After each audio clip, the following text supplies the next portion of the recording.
अरे बाबा, अरे क्या कर रहा है रे? अरे बाबा, इतना काहे कूदल जाता रहो? कहाँ जाता रहो? अरे सकल बलमुआ के स्टेज शो देखे जाता नी, बड़ा भीड़ जुटल बा, वही जाता नी प्रोग्राम देखे। अच्छा ठीक बा बाबा, हमरो लेल चलो। अच्छा ना मानवे तो चल।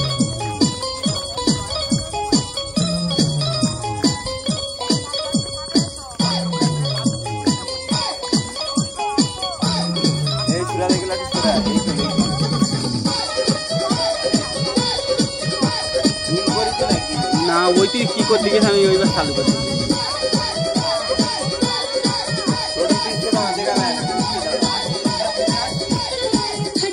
भाई हो देखो ऊपरे ऐसन तो होई एकरा नीचे कैसन।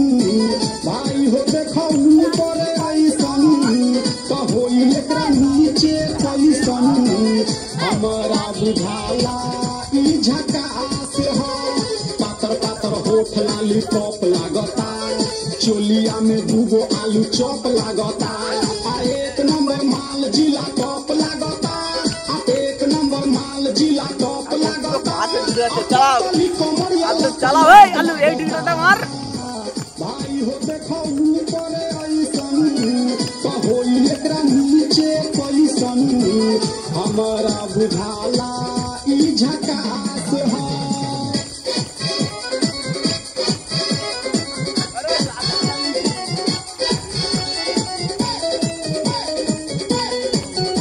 আমি যখন বলবো চলে আসবি তখন আসবি, আসতে গিয়ে আসবি নিকো।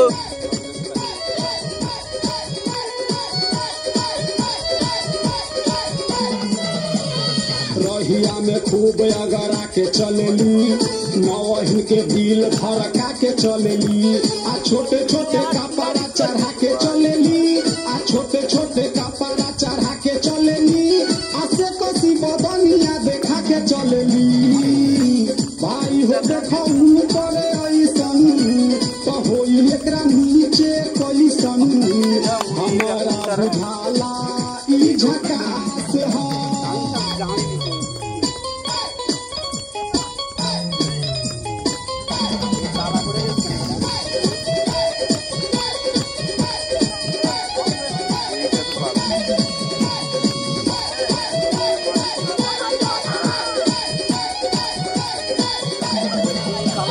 सोलह साल के एज में बेजोर लागेली, देखो देखो चांद ई चकोर लागेली।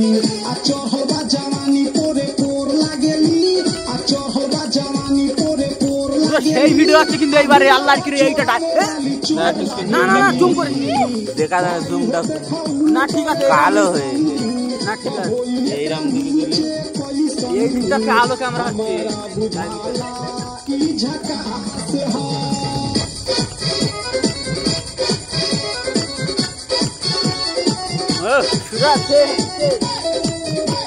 এইটা ডাইরেক্ট ছেড়ে দেবে গান লেগে এডিট করে। এইটা কিন্তু বাপ বাড়াচ্ছে, আর হাঁটার দরকার নেই, আর কয়েক সেকেন্ড বাকি আছে। আনাদিকে ডোজ পড়ে যাচ্ছে তো जे निहाल हो जाई, सकल बल मुआल हो जाई। आ फिर जेल जाए के सवाल हो जाई, आ फिर जेल जाए के सवाल हो जाई। अल्लाह गाना पर बवाल हो जाई। भाई हो देखो ऊपरे ऐसन तो होई एकरा नीचे कैसन। हमारा बुझाला ई झकास हो, पातर पातर होठ लाली टॉप लागता, चोलिया में दूगो आलू चॉप लागता।